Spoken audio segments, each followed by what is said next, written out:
Dober dan, lepo pozdravljeni. Hvala za besedo. V svojem predavanju bom govoril o vlogi Janeza Blajvajsa pri ustanovitvi in nato pri razvoju Slovenske matice. Novembra 1878 so častilci Janezu Blajvajsu priredili številne dogodke in počastitve, ki vrhunec dosežejo 18. in 19. novembra. In kako je svojega predsednika počastila Slovenska matica? 13. novembra 1878 so ga izvolili za častnega člana, vendar so to priznanje nekoliko zmanjšali, ker so na istem občnem zboru izbrali še drugega častnega člana. To je Davorin Trstenjak, ki so mu s tem podelili priznanje za 40. obletnico njegovega kulturnega delovanja.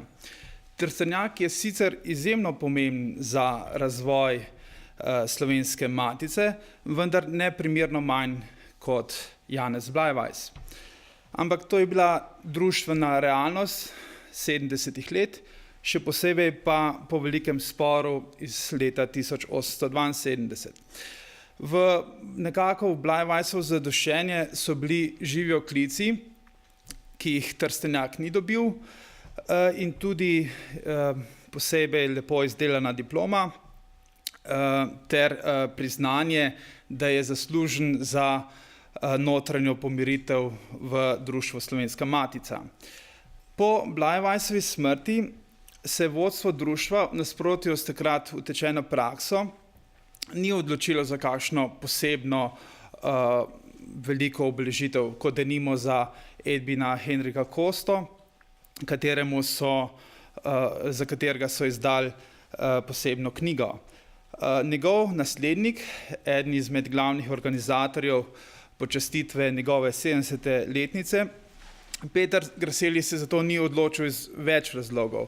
Prvi razlog je seveda finančni, potem razprava o preoblikovanju društva, ki se je začela že za časa Blajvajsa, predvsem pa to, da je to doba, ki je ponujala ogromno priložnosti in mlajšim članom v vodstvu društva se nekako mudilo naprej v prihodnost. Blajvajs pa je takrat postal zgodovina Slovenske matice.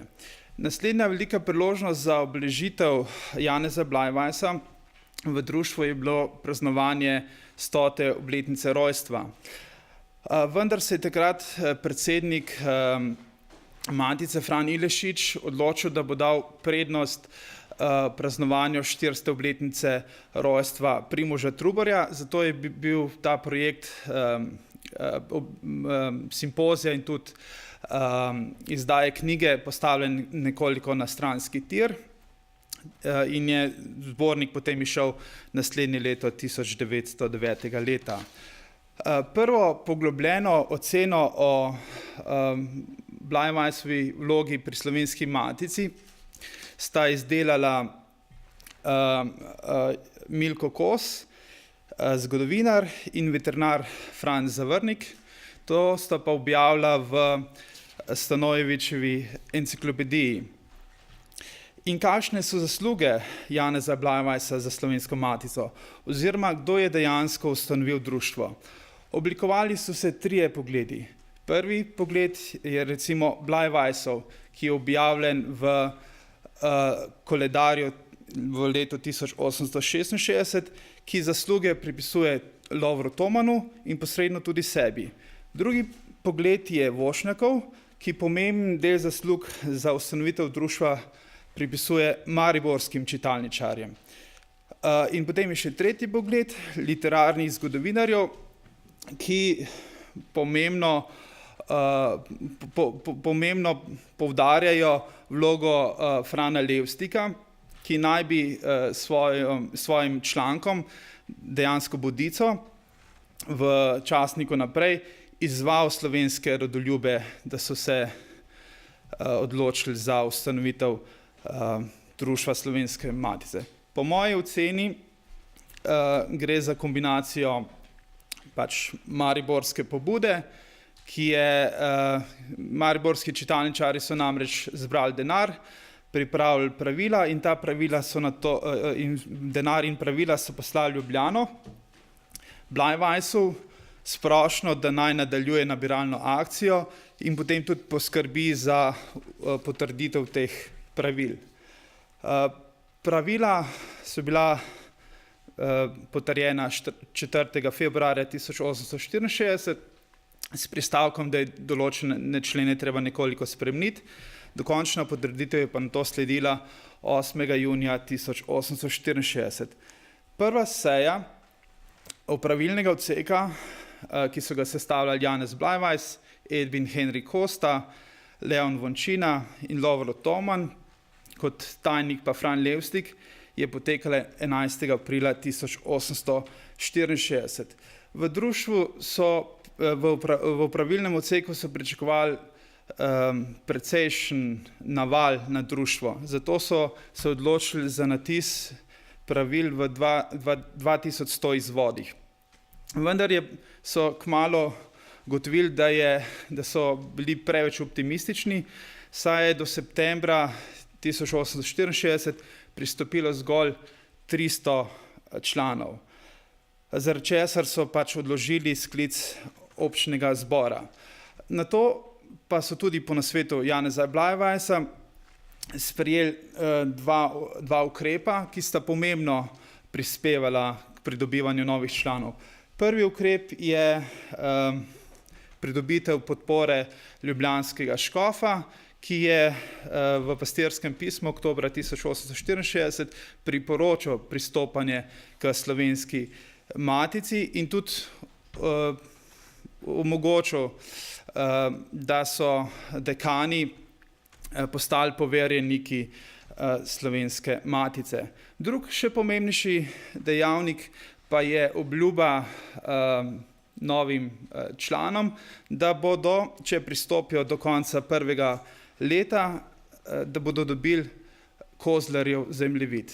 In to se je izkazalo kot izjemno zanimivo in na koncu je teh zemljevidov celo zmanjkalo. Tako da je pač se ta poteza izkazala, rečemo temu, kot zmagovito. Potem občni zbor, sklic občni zbor je potekal maja 1865 in na tem občnem zboru so prevladovala 3 vprašanja. Prvo vprašanje je odnos do vere, kakšen odnos naj zavzame društvo do vere. In to so delno razrešili že s tem, ko so za podpredsednika izbrali duhovnika Leona Vončino. In potem pred samim občnim zborom pa so to nadaljevali s tem, da so Leona Vončino odvrnili od zahteve, da bi spremenili pravila, in sicer tako, da bi pristali na to, da matica ne bo izdala ladel, ki bi žalila vero. Drugo vprašanje, ki je tudi bilo pomembno na samem občnem zboru, pa je stroški režije. Torej, vprašanje, ali si matica lahko privošči samostojno stanovanje, ali lahko še nadalje gostuje v prostorih Narodne čitalnice v Ljubljani. S temi stroški je tudi povezano vprašanje plače za tajnika. Temu plačilu za tajnika so odločno nasprotovali mariborski čitalničarji iz načelnih razlogov, ker so v tem videli potrato denarja, saj se jim je zdelo, da med 16 ljubljanskimi odborniki bi se že našel eden, ki bi bil pripravljen to delo opravljati zastonj, torej brez plačila. In Bleiweiss je temu sicer nasprotoval, vendar je večina na občnem zboru odločila, da matica ne potrebuje plačanega tajnika. Tretje vprašanje, ki pa je tudi, ki pa potem se začne na tem občnem zboru in potem traja praktično celotno Bleiweissovo dobo in še čez. Gre pa za vprašanje založniškega programa.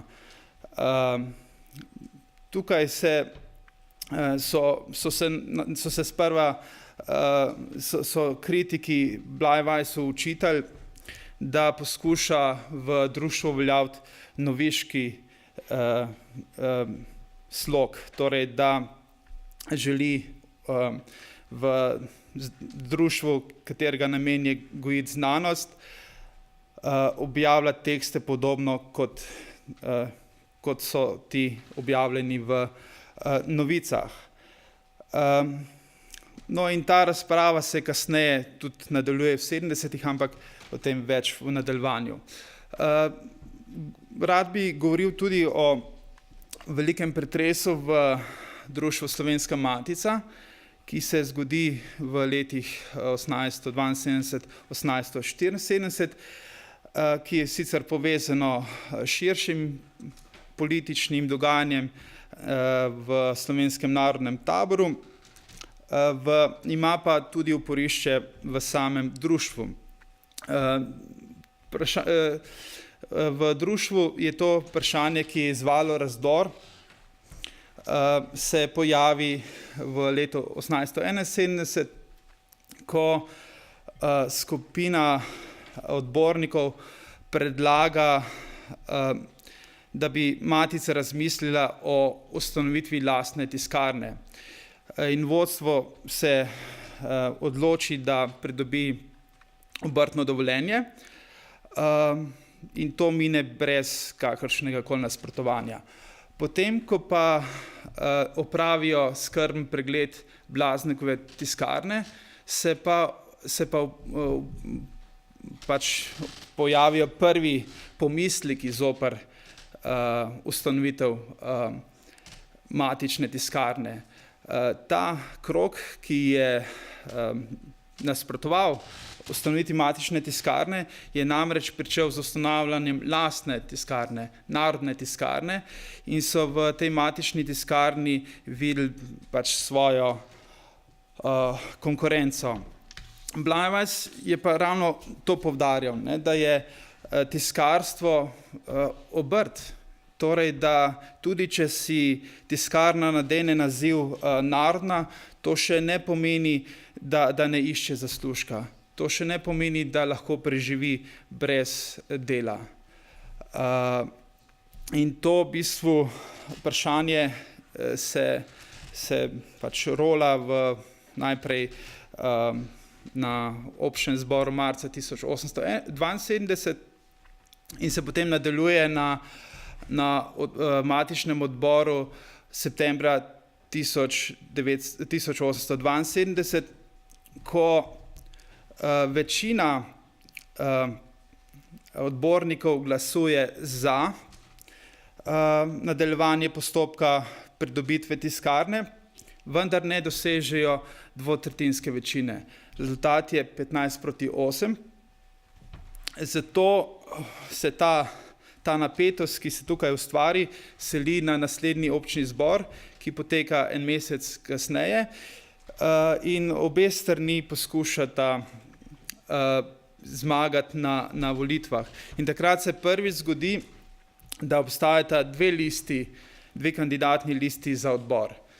Glasovali so o 11 novih odbornikih, in tako sta oba tabora poskušala pridobiti večino in s tem pač moč za odločanje o nadaljnji usodi tiskarne. Seveda na občnem zboru osrednje vprašanje predstavlja vprašanje tiskarne, ampak najprej Luka Svetec poskuša to zminimalizirati, češ da je razlog razdora zgolj tiskarna, kasneje pa, ko se razprava razname, ugotovijo, da gre za globlji razdor in da je ta tiskarna zgolj povod, nekakšna sprostitev globih napetosti. Po tem občnem zboru aktivnost v društvu močno pade. Naslednji občni zbor je šele marca 1874 in na tem občnem zboru predsednik Edwin Henry Costa kot razloge za manjšo aktivnost društva navaja smrt tajnika Lesarja, počasen tisk publikacij za leto 1873 in politične borbe, da se ravno matica sama ni bila prizadeta po njih, so vendar vsakega matičarja prijele bolj ali manj, tako da je bil zaviran v pridnem knjižnem delu. Strasti so se umirile že jeseni 1874, vendar je do preloma prišlo šele po občnem zboru maja 1875, ko je novi predsednik postal Janez Bleiweis. Takrat je občni zbor prvič pričel brez maše, vabilo pa je bilo dostavljeno samo v časnikih, vnovič pa je bila oblikovana enotna lista kandidatov za odbor. Objavile so pa kandidatno listo Novice. Udeležili so se tega občnega zbora pripadniki obeh taborov, predvsem pri tem drugem taboru sta bila pa posebej aktivna Josip Jurčič in Josip Vošnjak. Kot rečeno, za predsednika je bil izvoljen Janez Bleiweis, ki je v svojem zahvalnem govoru poudaril, da v delovanju za matico gre le za znanstvo, ne za politiko, niti liberalizem, niti za klerikalizem. Le ako velja načelo viribus unitis, mora znanstveno društvo plodno delovati. Predsednik je še nadalje poudaril, da le delo odlikuje in določa pravega domoljuba. Bleiweis se je z uporabo Costine devize poklonil svojemu predhodniku, dosegel pa je tudi izdajo knjigo o njegovem delovanju. Vendar pa mu ni uspelo odkupiti njegove knjižnice, ki je nato romala v Sankt Peterburg. Bleiweis je postal povezovalna figura, ki mora sprejemati kritike v matičnih publikacijah in obravnavati predloge o spremembi založniškega programa, urediti finančno stanje društva, ki je bilo uradno sicer dobro, vendar je matica imela precejšen neizterljivi dolg do svojih članov, ki so prejemali knjige, niso pa plačevali članarine. Poleg tega je konstantno moral poslušati očitke o slabem tisku in o zapostavljanju Narodne tiskarne. Morda so res vnovič sedeli skupaj, govorili o skupnih projektih, vendar je postala sloga starih dni zgodovina. Tudi Bleiweis je imel ta občutek, da je le še učak, ki sedi na čelu in ne more več samostojno odločati v krogu svojih somišljenikov. V tem položaju ni užival, zato se je leta 1877 branil izvolitve za predsednika, vendar so kljub temu vedno volili njega. Kot je 1880 zapisal Jožef Marn, dokler on živi, druge volitve ni. Bleiweis je v svojih nastopih poudarjal edinost in vsaj načelno pohvalil kritike, kajti brez kritike in opozicije ni nikjer pravega življenja. Kritike pa je izzval, da naj ne stojijo zgolj lojalno ob strani, temveč se lotijo resnega dela, saj je delovanje na matičnem polju vsakemu pisatelju odprta. Društvo se je leta 1879 odločilo za nakup nove hiše na Kongresnem trgu 7. Gre za projekt mlajših, Vilharja, Poklukarja in Zupanca, ki so ta projekt izpeljali torej od leta 1979, zaključili so ga pa decembra 1881, torej že po smrti Janeza Bleiweisa. In neposredno po njegovi smrti se društvo Slovenska matica preseli z Brega na Kongresni trg, kar potem potrjuje slovensko prisotnost na tem takrat močno nemškem trgu. Hvala za pozornost.